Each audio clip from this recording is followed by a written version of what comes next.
안녕하십니까. 저는 한국지방행정연구원 지역발전연구실에서 각종 지역정책을 연구하고 있는 전대욱이라고 합니다.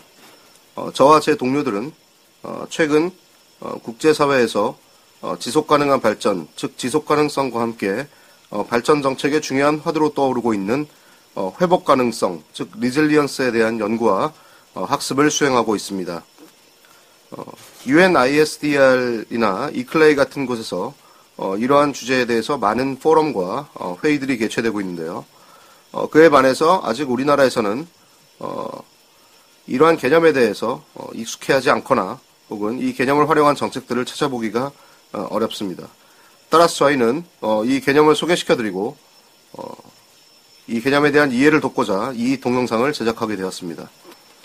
오늘 소개시켜드릴 동영상은 다보스 경제포럼이라고 우리에게 국가 경쟁력 리포트로 널리 알려진 월드 이코노믹 포럼, 즉 WEF에서 발간하는 또 다른 보고서인 글로벌 리스크스에 관한 설명입니다. 이 보고서는 올해 8년차를 맞이하게 되는데요. 전 지구적인 위험들이 닥치게 되었을 때 과연 국가 수준에서 얼마나 회복 가능성을 제고시키고 또 잘 대응할 수 있는가, 이런 것에 관한 내용입니다. 국가나 사회에서의 회복 가능성이라는 것은 간단하게 말씀드리자면 금융위기나 구제역 파동 같은 어떤 중요한 경제적인 어떤 쇼크가 왔을 때나 혹은 백두산 분화나 동일본 대지진과 같은 어떤 중요한 재난 상황이 닥쳤을 때 그런 것들이 미처 예측 불가능하기 때문에 그 피해를 우린 고스란히 받을 수밖에 없는데요. 그런 상황에서 얼마나 우리가 그런 상황을 잘 견뎌내고 그런 피해를 최소화시킬 수 있고 또 그런 변화가 장기적으로 발생했을 때 그것에 얼마나 우리가 적응할 수 있을 것이며 그런 상황에서 그런 위기 상황에서 얼마나 빨리 우리의 주요한 기능들을 회복시킬 수 있느냐, 이런 것들에 대한 어떤 총체적인 역량을 레질리언스라고 정의를 합니다. 자, 이 레질리언스에 관한 구체적인 내용과 지구적인 위험에 대해서는 본 동영상의 후반부에 WEF 측에서 제작한 이 보고서의 핵심 내용들을 참고하시기 바라고, 참고로 본 동영상은 저희가 카피 레프트로 남기고자 하오니 필요하신 분들은 얼마든지 활용하시기 바랍니다. 이상 리질리언스나 혹은 본 보고서의 내용에 대해서 궁금하신 점이 있으시면 본 동영상의 자막 말미에 나오는 제 연락처로 연락해 주시기 바랍니다. 감사합니다.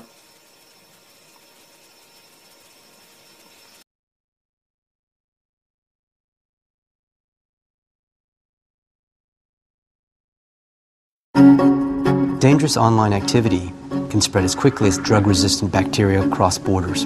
Greenhouse gases, pumped out in one corner of the world, can cause storms in another.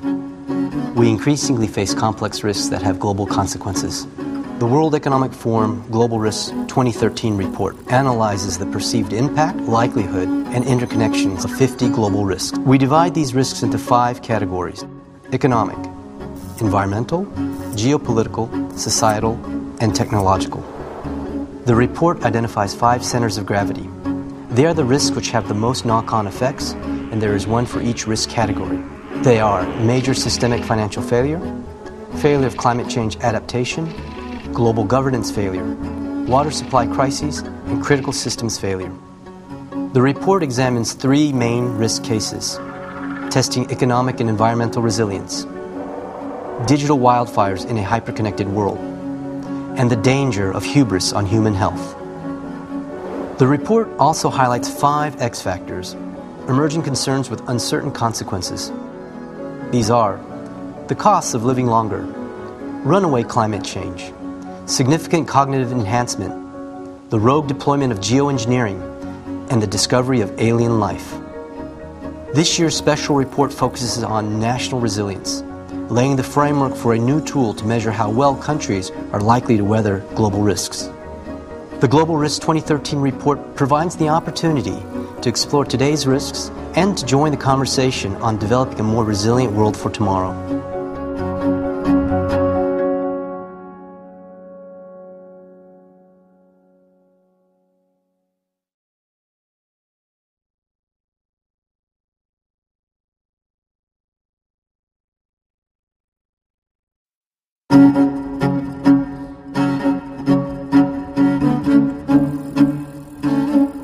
This year's Global Risk Report has three core cases: testing economic and environmental resilience, digital wildfires in a hyperconnected world, and the dangers of hubris on human health. Each case represents a constellation of risks, and those constellations are identified through an extensive survey process where we reach out to over 1,000 experts worldwide. This year's Global Risk Report, I think, underlines the fact that risk is interconnected. You can't prevent or forecast these global risks. But what you can do is prepare. When we assess national resilience to global risks, we analyze what we call resilience characteristics. They are robustness, redundancy, and resourcefulness. The second area that we look at is what we call resilience performance. And there we look to evaluate a country's ability to respond and to recover to a future shock. This case is centered on three major global risks. On the economic side, it's that concern around a major systemic financial failure. On the environmental side, it's about failing to adapt to climate change. So what's in the middle? Global governance failure. We have an increasing frequency of extreme weather events, more vulnerability because of where people are, more of the burden being carried by the government, and yet we have governments seriously in debt. There's an increasing need for financial resources to manage risk, but decreasing capacity to do it. So the challenge today for leaders is how to balance these short-term needs to fix the economy with the longer-term perspectives and risks that the globe is facing. Digital wildfires are misinformation that's out of control, from the assassination reports on a world leader sparking oil price rises. Content that's put into the system that actually can lead to clashes or even geopolitical conflicts. Digital misinformation connects to a lot of other risks. It connects to global governance failure by undermining trust. It's connected to cyber attacks, spreading rumors, undermining people's trust in markets, in governments, in rules. How do we manage an internet that can give us information at the speed of light, but yet we do not know the veracity of that information? I think if governments, public bodies, institutions follow that route of putting out better quality, better audited, verifiable information, then the risks of digital wildfires will be mitigated. The dangers of hubris on human health, it's about the fact that genetic mutations in bacteria always outpaces human innovation in developing medicines. We have overused the drugs or improperly used some of the drugs, but also we don't have new drugs in the pipeline. So let's take one concrete example. We now have forms of tuberculosis which are virtually untreatable. Half the people who get infected with these kinds of infections will die. And then for those that are successfully treated, the costs for these are about 100 times higher than what we would normally require to treat a sensitive case of tuberculosis. It is much more than just a medical issue, and we really have to move on it in that way. Every risk that draws on our capacity to respond draws down the ability to respond to the next one. The sooner that we start thinking to ourselves, what can we do today, the more effective we'll be, and we'll do it at a lower cost. The aim of the Global Risk Report is actually to inspire leaders from industry, from government, international organizations, civil society to come together to help improve the state of the world for future generations.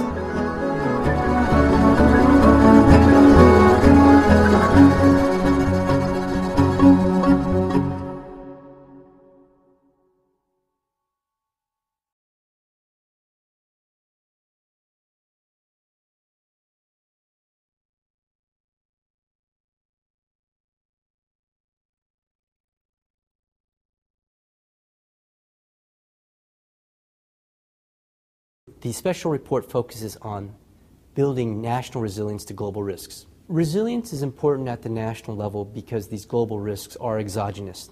They are going to manifest themselves in a country context, and essentially the country and its key systems will have to respond to it. This year's Global Risk Report has three core cases: testing economic and environmental resilience, digital wildfires in a hyperconnected world, and the dangers of hubris. Each case represents a constellation of risks, and those risks are identified through an extensive survey process where we reach out to over 1,000 experts worldwide. When you look at resilience in the country context, you're hoping that a country can do three core things. First, can it adapt to a changing new context? Second, can it withstand a sudden shock? And third, can its systems get back to an equilibrium state if they're disrupted? Or can another system take its place if one system goes down? Those are the three elements of resilience that are really important when you look at the question of, is a country resilient to global risks? In attempting to evaluate national resilience to global risks, we have a two-part methodology. The first part looks at resilience characteristics. With respect to resilience characteristics, there are three elements that we look to measure both from a qualitative and quantitative perspective. And they are redundancy, resourcefulness, and robustness. The second area that we look at is what we call resilience performance. And there we look to evaluate a country's ability to respond and to recover to a future shock. The three cases in the Global Risk Report really are an effort to tell a story, to help leaders make sense of the various risks, how they interconnect, their interdependencies, and their collective impact.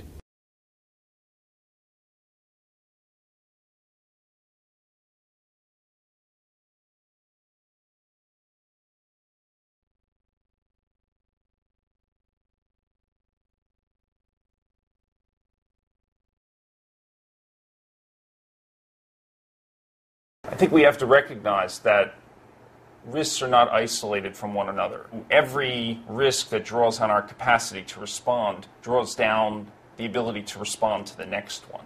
So I think what the report is showing is that risks are more interdependent than they have been, but given our weakened financial resilience, they're even more interdependent than before.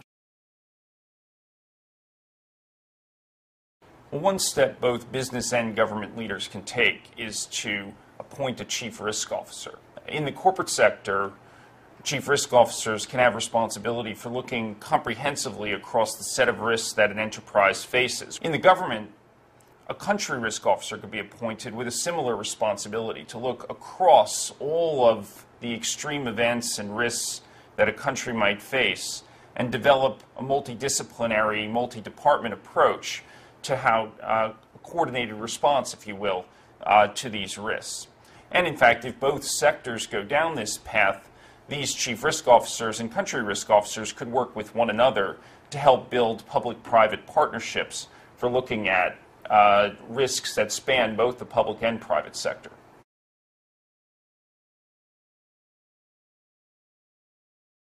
Well, with respect to natural catastrophes, I think governments should recognize that they're underwriting risk much as an insurance company does, and should look for mechanisms where they might be able to privatize some of the risk and therefore move it off their books and into the private sector, or in other cases, to bring the modeling and analytical techniques used by the insurance sector to quantify their risk more fully and perhaps reinsure them out to private markets. So I think it's sort of recognizing that they only have a certain amount of capacity to respond and making sure that the risks that they're underwriting are within that capacity. I think a different angle on this that the public sector could take is to invest in infrastructure that helps to mitigate the risk. And therein, it's looking at public-private partnerships, which can make this investment and bringing in investors who haven't been traditionally involved in infrastructure, but which actually have the long-term funds that infrastructure project needs. So I think looking for ways to engage different parts of the capital markets sector into infrastructure together with the government is another way forward here.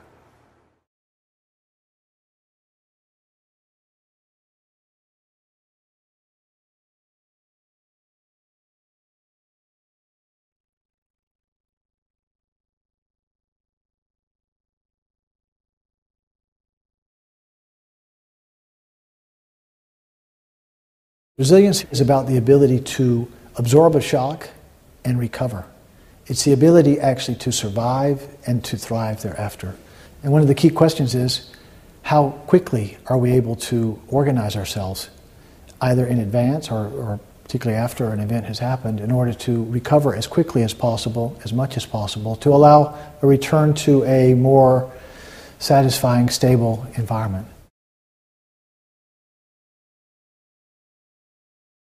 I believe that awareness of the nature of risk and how an event in one area, a NatCat event, a political disturbance, power outages, can impact somewhere else in the globe as a result of globalization, result of long supply chains, is quite important. So I'm glad that people have an increased awareness of the risk. I think the risk that we see now and the degree of interconnectedness requires us to find allies, partners, to team up, to think about what are the exposures that we face, which exposures should we try to mitigate to reduce the risk, and where do we need to adapt to actually adjust the way society functions in order to respond to some of the changes.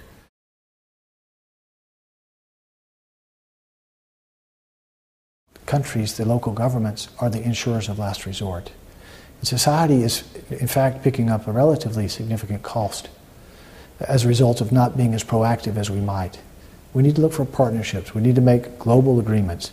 We need to think not only about mitigation, where we can mitigate, we should, but we need to think about adaptation, changing our building codes, thinking about what it means to have an increased level of urbanization. How do we ensure that we have backups for critical infrastructure? How do we ensure that at a country level we have the ability to respond quickly whenever a crisis hits? These are the things I think we should and can be doing.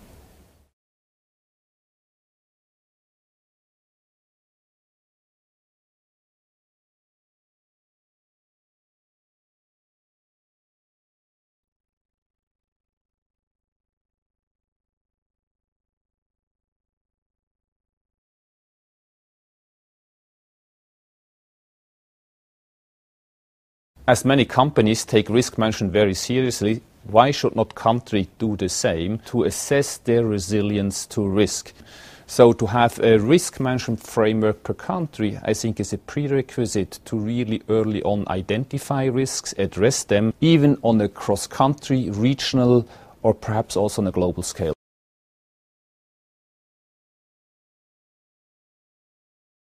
I think today's key focus is of most of the business and political leaders rightfully on the economic situation that must be mastered and managed.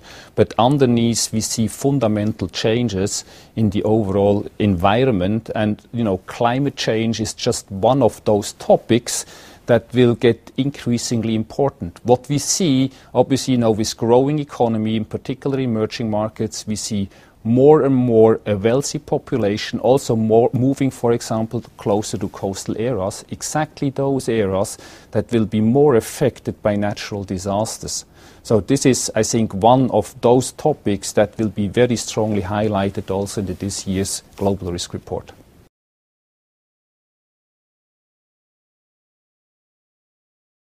The Global Risk Report, I think, is a great tool and a great analysis to highlight somewhat of the interconnectivity of these various risk types. It also helps to much better understand how those global risks can materialize within a given country. It's a huge difference when you take a country in Latin America compared to a country in Europe or to a country in Africa. So each country has its own, I think, constituencies, its own key challenges, and the report helps clearly to better understand not only the global risks, but also how they could translate into a country risk perspective.